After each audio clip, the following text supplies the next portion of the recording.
Hello aspirant. NCERT की series में आप सबका एक बार फिर से स्वागत है। हम क्लास 8th हिस्ट्री की एनसीईआरटी कवर कर रहे थे, जिसके हमने टोटल 5 चैप्टर कवर कर लिए थे। आज हम उसी सीरीज में छठा चैप्टर देखेंगे, जो किसके बारे में है, देसी जनता को सभ्य बनाना या राष्ट्र को शिक्षित करना। यानी इस टॉपिक में क्या जानकारी दी गई है। इस टॉपिक में जानकारी दी गई समाज सुधार आंदोलनों के बारे में, कैसे समाज सुधार आंदोलनों ने भारत की दिशा परिवर्तित की। इसके साथ में जब हम ये टॉपिक कवर करेंगे तो साथ में देखेंगे कि अब तक क्या-क्या क्वेश्चंस पूछे गए इस टॉपिक से, वो भी सिर्फ क्लास 8th के एनसीईआरटी को बेस बना के क्या-क्या क्वेश्चन किए जा सकते थे। और आगे देखेंगे साथ में कि एनडीए, सीडीएस, सीएपीएफ में क्या-क्या क्वेश्चन पूछे गए। यूपीएससी के तो देखते ही, साथ में पीसीएस, एसएससी के भी क्वेश्चन इस बार कवर करने की कोशिश करेंगे। तो चलिए हम टॉपिक को शुरू करते हैं। सबसे पहले देखते हैं आगे कि क्या बताया गया। आइए सबसे पहले इस बात पर ध्यान दें कि शिक्षा के क्षेत्र में अंग्रेज क्या सोच रहे थे। यानी सबसे पहली चीज किसके बारे में है, शिक्षा के बारे में, यानी शिक्षा के बारे में बताया गया है। क्या बताया गया, प्राच्यवाद की परंपरा। कि सन 1783 में विलियम जोन्स नाम के एक सज्जन कलकत्ता आए। कौन? William Jones. कब? 1783 में। तो सीधा क्वेश्चन आपसे पूछ सकता है, विलियम जोन्स कलकत्ता कब आए? 1783 में आए। ये क्वेश्चन हो सकता है यहाँ से। आगे क्या बताएगा, उन्हें ईस्ट इंडिया कंपनी द्वारा स्थापित किए गए सुप्रीम कोर्ट में जूनियर जज के पद पर तैनात किया गया था। यानी वो क्या थे, वो जूनियर जज के पद पर तैनात थे। आगे बताया गया कि जोन्स एक भाषाविद भी थे। उन्होंने फ्रेंच और अंग्रेजी के बारे में जानकारी हासिल की थी और अपने एक दोस्त से अरबी सीखने का क्या कर रहे थे, प्रयास भी कर चुके थे। तो अरबी और फारसी भी उन्हें थोड़ी बहुत आती थी, हिंदी आती थी, सॉरी अंग्रेजी आती थी। आगे बताया गया कि उन्होंने संस्कृत काव्यों का अध्ययन करना शुरू किया। तो यानी वो हर भाषा में, प्रत्येक भाषा में क्या कर रहे थे, इंटरेस्ट ले रहे थे, उस भाषा को जानने और सीखने के प्रयास कर रहे थे। आगे बताया गया कि हेनरी टॉमस कोलब्रुक और नेथनियल हॉलहेड। किसने? हेनरी टॉमस कोलब्रुक और नेथनियल हॉलहेड भी भारतीय भाषाएं सीखकर संस्कृत व फारसी रचनाओं का अंग्रेजी में अनुवाद कर रहे थे और प्राचीन भारतीय विरासत को समझने के प्रयास में लगे हुए थे। इन लोगों के साथ मिलकर जोन्स ने एशियाटिक सोसाइटी ऑफ बंगाल का गठन किया। तो एशियाटिक सोसाइटी ऑफ बंगाल का गठन किसने किया? जोन्स ने। ये सीधा क्वेश्चन यहाँ से पूछा। इसके अलावा अगर पूछ ले इसके सहयोगी कौन कौन से थे, तो सहयोगी में किसका नाम है? कोलब्रुक और हॉलहेड का। ठीक है। और एशियाटिक रिसर्च नामक शोध पत्र प्रकाशन पत्रिका का प्रकाशन शुरू किया। तो आपसे क्वेश्चन पूछ सकता है कि शोध पत्र, एशियाटिक रिसर्च शोध पत्र किसके द्वारा निकाला गया? तो किसके द्वारा? विलियम जोन्स के द्वारा। आगे, जोन्स और कोलब्रुक भारत और पश्चिम दोनों की प्राचीन संस्कृतियों के प्रति गहरा आदर भाव रखते थे। ठीक है। उनका मानना था कि भारतीय सभ्यता प्राचीन काल में अपने वैभव के शिखर पर थी, परंतु बाद में उसका पतन होता चला गया। अब क्या चीज, जब आपने ये सब पढ़ा तो आपको एक समझ में आई कि प्राच्यवाद से रिलेटेड क्या चीज है। तो प्राच्यवाद क्या मानता है? प्राच्यवाद मानता है कि जो भारतीय परंपरा थी वो अपने उत्कृष्ट दौर में थी पहले, लेकिन क्या हुआ, समय के साथ उसका पतन हो गया। लेकिन ये प्राच्यवाद की बात होगी। अगर बात आंग्लवाद की आएगी तो आंग्लवाद ये मानेगा कि अंग्रेजी शिक्षा सर्वोपरि है, अंग्रेजी शिक्षा उत्कृष्ट, और जो भारतीय शास्त्र था ये बहुत नीच कोटि का है। तो ये बात मानेगा कौन? आंग्लवाद। अब यहाँ से क्वेश्चन क्या क्या पूछे गए। यहाँ पे क्वेश्चन पूछा गया, सीजीएल, सी एनडीए और यूपीएससी में सेम क्वेश्चन आता है। एशियाटिक सोसाइटी ऑफ बंगाल, इसकी स्थापना किसने की? तो इसकी स्थापना कब बात आई कि 1784 ईस्वी में एशियाटिक सोसाइटी ऑफ बंगाल की स्थापना और एशियाटिक शोध पत्र का प्रकाशन किया गया। किसके द्वारा? विलियम जेम्स के द्वारा, कोलब्रुक और हाइलहेड ने मिलकर के। अगला क्वेश्चन क्या पूछा गया, ये सोचिए एक बार कितनी बार क्वेश्चन रिपीट होता है। एशियाटिक सोसाइटी ऑफ बंगाल के संस्थापक कौन है? विलियम जोन्स है। पर क्वेश्चन रिपीट कितनी बार होता है? 1 2 3 4 और ना जाने कितनी बार क्वेश्चन लगातार पूछा जा रहा है। ये चीज हो गई। इसके बाद आगे बढ़ते हैं। इसके बाद देखते हैं क्या पूछा गया। इन प्रयासों और विचारों से प्रभावित होकर कंपनी के बहुत सारे अधिकारियों ने दलील दी कि अंग्रेजों को पश्चिमी ज्ञान की बजाय भारतीय ज्ञान को ही प्रोत्साहन देना चाहिए। वे चाहते थे कि प्राचीन भारतीय ग्रंथों के अध्ययन को प्रोत्साहित करने और संस्कृत व फारसी साहित्य व काव्य पढ़ाने के लिए संस्थानों की स्थापना की जाए। यानी प्राच्यवादियों का सबसे बड़ा तर्क क्या है? प्राच्यवादी ये मानते हैं कि जो शिक्षा है वो भारतीय भाषाओं में दी जाए, प्राचीन भारतीय ग्रंथों का क्या कराया जाए? अध्ययन कराया जाए। आगे बढ़ते हैं।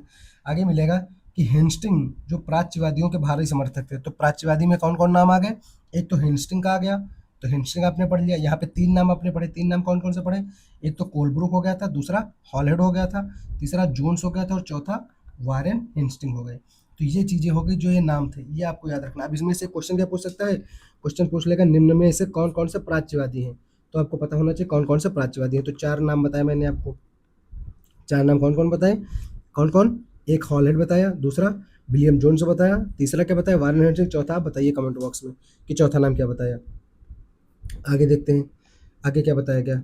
आगे बताया गया प्राच्यवादी क्या होते हैं, एशिया की भाषा और संस्कृति का गहन ज्ञान रखने वाले लोग, यानी जो क्या करते हैं, भारतीय शास्त्र का अध्ययन करते हैं और भारतीय शैली की क्या विशेषताओं को बताते हैं, और ये मान के चलते हैं कि भारतीय शास्त्र जो है उत्कृष्ट कोटि के थे।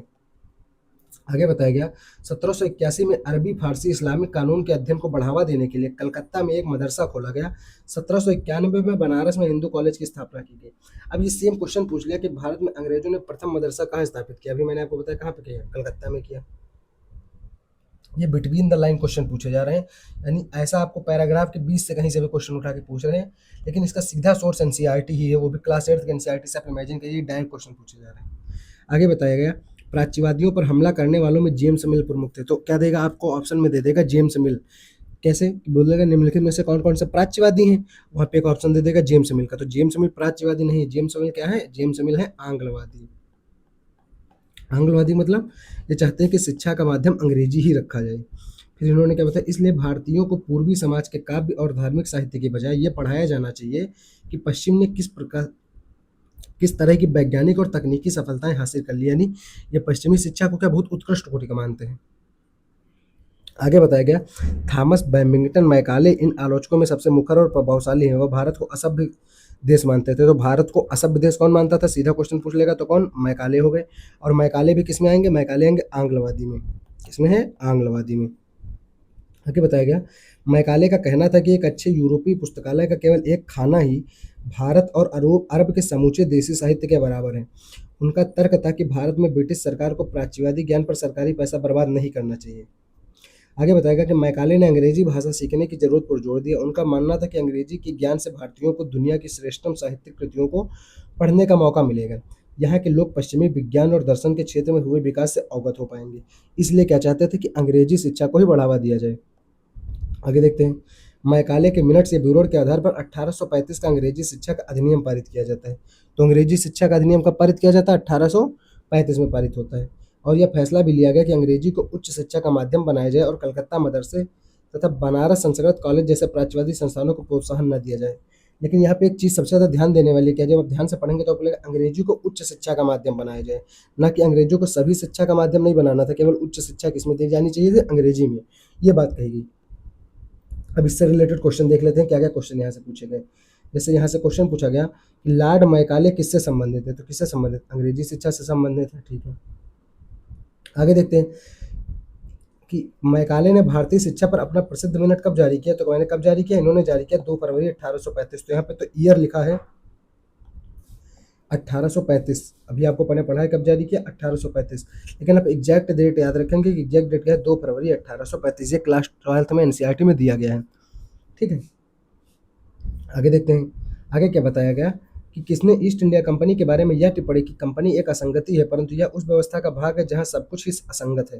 तो मैकाले का था। ठीक है, ये क्वेश्चन पूछा गया, अलग मैटर है। अब इससे रिलेटेड क्वेश्चन क्या पूछा जा सकता है, वो यहाँ से स्टेटमेंट निकाल सकते हैं क्या, कि एक अच्छा यूरोपीय पुस्तकालय का केवल एक खाना ही भारत और अरब के समूचे साहित्य के बराबर है। तो ये किसका कथन है पूछ लेगा, तो ये किसका कथन है, मैकाले का, ये पूछ लेगा आपसे। उसी तरह से कथन क्या पूछ लेगा कि अंग्रेजी को उच्च शिक्षा का माध्यम बनाया जाए और कलकत्ता मदरसा तथा बनारस संस्कृत जैसे प्राच्यवादी संस्थाओं को नीच मतलब कम बढ़ावा दिया जाए। ये कथन किसका अगर पूछ लेगा तो ये कथन किसका होगा, ये कथन होगा मैकाले का। आगे बात करते हैं किसके बारे में, व्यवसाय के लिए क्या शिक्षा की बात कही गई कि 1854 में ईस्ट इंडिया कंपनी के लंदन स्थित कोर्ट ऑफ डायरेक्टर्स, तो कोर्ट ऑफ डायरेक्टर की स्थापना कहाँ की गई थी, लंदन में, ने भारतीय गवर्नर जनरल को शिक्षा के विषय में एक नोट भेजा। किसको, गवर्नर जनरल को भेजा। कि कंपनी के नियंत्रक मंडल के अध्यक्ष चार्ल्स वुड के नाम से जारी किए गए इस संदेश को वुड का नीति पत्र या वुड्स डिस्पैच के नाम से जाना जाता है। तो वुड्स डिस्पैच कब आता है, 1854 में आता है। सीधा क्वेश्चन आपसे पूछ लेगा। आगे शिक्षा नीति की रूपरेखा स्पष्ट करते हुए एक बार फिर दोहराया गया कि प्राच्यवादी ज्ञान के स्थान पर यूरोपीय शिक्षा को अपनाने से कितने व्यवहारिक लाभ प्राप्त होंगे। तो किसको बढ़ावा देने की बात कहेगी, अंग्रेजी शिक्षा को। आगे देखते हैं आगे क्या बताया गया कि वुड के नीति पत्र में यानी वुड्स डिस्पैच में यह तर्क भी दिया गया कि यूरोपीय शिक्षा से भारतीयों के नैतिक चरित्र का भी उत्थान होगा। इससे वे ज्यादा सत्यवादी और ईमानदार बन जाएंगे और फलस्वरूप कंपनी के पास क्या होगा, भरोसेमंद कर्मचारियों की कमी नहीं रहेगी। क्योंकि इसका एक उद्देश्य ये तो जरूर था कि हम बढ़ावा देंगे अंग्रेजी शिक्षा को, पर जो दूसरा सबसे बड़ा उद्देश्य था कि हम काले बाबू तैयार करेंगे, यानी काले अंग्रेज तैयार करेंगे। क्यों? क्योंकि भारत भाई, आप ऐसा तो था नहीं कि आप जितने भी कर्मचारी की नियुक्ति कर रहे हैं सीधे अंग्रेज से इंग्लैंड से उठा के ले आएंगे। आपको यहाँ भी तो बनाने हैं। तो चाहते थे कि हम अपनी तरह से उनको शिक्षित करेंगे और अपने अनुसार उनके व्यवहार को ढाल देंगे। आगे बताया गया, 1854 के नीति पत्र के बाद अंग्रेजों ने कई अहम कदम उठाए। सरकारी शिक्षा विभागों का गठन किया गया ताकि शिक्षा संबंधी सभी मामलों पर क्या हो, सरकार का नियंत्रण स्थापित हो सके। आगे बताया गया कि विश्वविद्यालयी शिक्षा की व्यवस्था विकसित करने के लिए भी कदम उठाए गए। 1857 में जब मेरठ और दिल्ली में सिपाही विद्रोह कर रहे थे, यानी कब 1857 का जब विद्रोह चल रहा था, उसी समय कलकत्ता और मद्रास बम्बई विश्वविद्यालयों की क्या की गई, स्थापना भी की जा रही थी।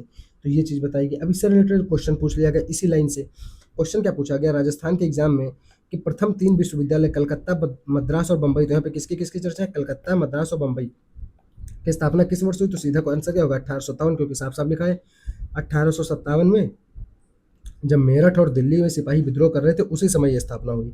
तो यहाँ से क्वेश्चन पूछा जा सकता है आपसे। अब क्वेश्चन देखते हैं उड्स डिस्पैच से क्या क्या क्वेश्चन पूछ सकता है आपसे। जैसे एक क्वेश्चन क्या पूछा गया कि 1854 के उड्स डिस्पैच के संदर्भ में कौन कौन से प्रावधान शामिल थे? तो इसमें कौन कौन से प्रावधान थे? सॉरी, कौन कौन से प्रावधान थे अगर बात किया गया?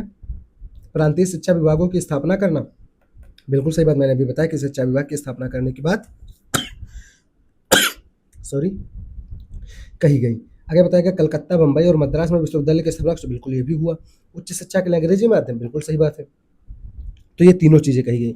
उच्च शिक्षा के लिए अंग्रेजी माध्यम की बात कही गई और प्राथमिक शिक्षा की मातृभाषा में ही दी जाएगी, ये बात होगी। ठीक है, आगे क्या क्वेश्चन पूछा गया कि चार्ल्स वुड का आदेश पत्र निम्नलिखित में से किससे संबंधित था? तो किससे संबंधित है? शिक्षा से संबंधित है। फिर बताया गया वुड के 1854 के घोषणा पत्र के संदर्भ में उच्च अध्ययन के लिए शिक्षा के अंग्रेजी माध्यम पर सिफारिश, बिल्कुल सही। महिला शिक्षा और व्यवसायिक शिक्षा पर जोर, ये भी सही बात है, दोनों सही है। आगे बताया गया कि चार्ल्स वुड का आदेश पत्र निम्नलिखित में से किससे संबंधित था? शिक्षा से संबंधित है। अगला क्वेश्चन कि वुड के 1854 के प्रेषण के संदर्भ में कौन कौन सी बातें सही की? ये क्वेश्चन मैंने डिस्कस कर लिया, सेम क्वेश्चन। तो ये चीजें यहाँ पे क्या है, लगातार पूछी गई। अब ये चीजें हो गई। जैसे यहाँ पे कुछ और चीजें, जैसे क्वेश्चन क्या पूछा गया, भारत की शैक्षणिक नीति में फिल्ट्रेशन थ्योरी किससे है? तो फिल्ट्रेशन थ्योरी किससे संबंधित है? मैकाले से संबंधित है। तो फिल्ट्रेशन थ्योरी क्या थी कि मैकाले ने कहा कि हम एक वर्ग को शिक्षित करेंगे और फिर शिक्षा क्या होगी, छन छन के नीचे आती जाएगी। तो ये चीज याद रखनी कि फिल्ट्रेशन थ्योरी किससे संबंधित है? मैकाले से। आगे बताएगा किसके शासनकाल में भारत में अंग्रेजी शिक्षा आरंभ की गई? तो किसके शासनकाल में आरंभ की गई? तो लॉर्ड विलियम केवेंडिश बेंटिंग, यानी इनको कहते हैं विलियम बेंटिंग के समय क्या होती है, अंग्रेजी शिक्षा शुरू होती है, ये याद रखेंगे। ठीक है, आगे बढ़ेंगे। क्या बताया गया, 19वीं सदी में भारत के एक सक्रिय ईसाई प्रचारकों ने व्यवहारिक शिक्षा के पक्ष में दिए जा रहे तर्कों का घोर विरोध किया। 1813 तक ईस्ट इंडिया कंपनी भारत में प्रचारक गतिविधियों के विरुद्ध थी। कंपनी को भय था कि प्रचारकों की गतिविधि की वजह से स्थानीय जनता के बीच असंतोष पैदा होगा। आगे बताया गया सरकार को कब लगने लगा, जब 1857 का विद्रोह हुआ तो सरकार के लगने लगा कि स्थानीय नीति रिवाजों, व्यवहारों और मूल्य मान्यताओं, धार्मिक विचारों में से किसी भी तरह छेड़छाड़ देसी लोगों को भड़का सकती है। तो 1857 का विद्रोह में एक ये कारण भी रहा था। तो ये चीज याद रखें कि जो अंग्रेजों ने सुधार किया, जिससे सती प्रथा का अंत कर दिया 1829 में, तो ये क्या माना, भारतीयों ने माना कि उनके धर्म में हस्तक्षेप कर रहे हैं। आगे बात करते हैं उड्स डिस्पैच से रिलेटेड कुछ और क्वेश्चन। जैसे अंग्रेजी शिक्षा व्यवस्था का मैग्ना कार्टा किसको कहते हैं? तो उड्स डिस्पैच को कहा जाता है। फिर उड डिस्पैच के बारे में क्वेश्चन पूछ लिया कि इसमें विश्वविद्यालयों की स्थापना की सिफारिश की गई, बिल्कुल सही बात की गई थी। आगे बताया गया कि सहायता अनुदान व्यवस्था ग्रांट एंड की शुरू की गया, ये भी शुरू किया गया। शिक्षा के सभी स्तरों पर शिक्षण के रूप में अंग्रेजी, नहीं केवल उच्च शिक्षा। तो तीसरा काट देंगे आप, तीसरा काट के सीधा आंसर निकालेंगे, भले आपको दूसरा पता है, ठीक है, मैंने पढ़ाया भी था, पहला आपको नहीं पता होता तो भी आप आंसर निकाल पाते। सिर्फ क्लास 8 की एनसीईआरटी पढ़ के ये चीज़ आप कर पाते अच्छे से। आगे क्या बताया गया, बंगाल की एशियाटिक सोसाइटी की बात। क्या कहा गया कि सर विलियम ब्लोन्स के पक्ष में उद्धत विद्युत संस्था की जनता का प्रस्ताव अस्वीकार कर दिया था।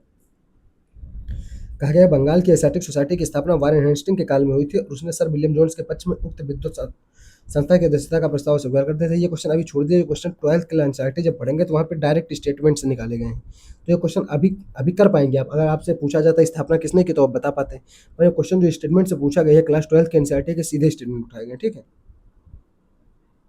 आगे बात की गई कि ब्रिटिश सरकार के किस अधिनियम ने सबसे पहली बार भारत में शिक्षा के लिए 1 लाख रुपए की स्थापना की? ये किया गया था 1813 के अधिनियम में। तो याद रखेंगे, ये बेसिक सी चीज़ है। जब ये आपको अधिनियम पढ़ाए जाएंगे एक साथ क्लास 12th के एनसीईआरटी में जो चैप्टर दिया है सबसे लास्ट में, तो वहाँ पे ये चीज़ें कवर हो जाएंगी आपको। ठीक है, आगे बढ़ते हैं। आगे क्वेश्चन पूछा जा सकता है यहाँ से। क्वेश्चन क्या पूछा गया, विलियम एडम की रिपोर्ट किससे संबंधित है? तो सीधा क्वेश्चन आपसे पूछ लेगा कि विलियम एडम की रिपोर्ट किससे संबंधित है, तो ये चीज़ आपको आनी चाहिए कि विलियम एडम की रिपोर्ट किससे संबंधित है, ये शिक्षा से संबंधित है। 1830 के दशक में स्कॉटलैंड से आए ईसाई प्रचारक विलियम एडम, तो कहाँ के रहने वाले हैं, स्कॉटलैंड के रहने वाले हैं, एक चीज़ हो गई। दूसरा, बंगाल और बिहार के जिलों का दौरा किया और उन्होंने स्कूलों में शिक्षा की प्रगति पर क्या की, रिपोर्ट तैयार की। तो ये सीधा क्वेश्चन आपसे पूछ सकता है यहाँ से, ठीक है। आगे बात करते हैं, आगे कोई चीज़ हमारे इंपॉर्टेंट की नहीं, चाहे ये हाईलाइट हो या ना हो, ठीक है। तो बस हमें इतना याद रखना है कि विलियम एडम की रिपोर्ट किससे संबंधित है। अब जिससे क्वेश्चन पूछा गया, क्वेश्चन कहाँ पूछा गया, सीडीएस में पूछा गया, सीएपीएफ में आया, सीटेट में आया, पीसीएस में आया, कि क्वेश्चन आया 1830 के दशक में ईस्ट इंडिया कंपनी ने किसे बंगाल और बिहार की देसी पाठशालाओं में शिक्षा की प्रगति पर रिपोर्ट तैयार करने का जिम्मा सौंपा था, किसको सौंपा था, विलियम एडम को सौंपा था। ये सीधा क्वेश्चन पूछा गया आपसे, ठीक है। आगे बढ़ते हैं, आगे क्या बताया गया, आगे बताया अरबिंदो घोष ने 15 जनवरी 1908 को बॉम्बे या मुंबई में अपने एक संभाषण में राष्ट्रीय शिक्षा पर बोलते हुए कहा कि इसका लक्ष्य छात्रों में राष्ट्रीयता का भाव जागृत करना है। तो अरबिंदो घोष की चर्चा की गई। तो आपको ये चीज़ मैंने बता दी कि अरबिंदो घोष के बारे में अगर आपको कहीं पर भी जानकारी मिलती है तो आप उसको ध्यान देकर पढ़िएगा, क्योंकि यहाँ से क्वेश्चन पूछे जाने के चांस हैं, ज़्यादा चांस होते हैं। क्योंकि जब एनसीईआरटी किसी का रेफरेंस दे देती है तो वहीं से स्टैंडर्ड क्वेश्चन सेट किया जा सकता है, वो चर्चा चाहे करंट अफेयर्स में रही हो या कहीं भी रही हो, ये अलग मैटर है, पर ये क्वेश्चन पूछे जाने के चांस ज़्यादा है, ठीक है। आगे बढ़ते हैं, क्या बताया गया, यूरोप में आ रहे बदलावों से प्रभावित कुछ भारतीयों का मानना था कि पश्चिमी शिक्षा भारत का आधुनिकीकरण कर सकती है, ठीक है। आगे बताया गया कि परंतु बहुत सारे भारतीय पश्चिमी शिक्षा के विरुद्ध भी थे, जिसमें पहला नाम किसका था, महात्मा गांधी का। तो महात्मा गांधी और रविन्द्रनाथ टैगोर इसी तरह के लोगों में से, तो जो पश्चिमी शिक्षा के क्या है, पश्चिमी शिक्षा के विरोधी थे।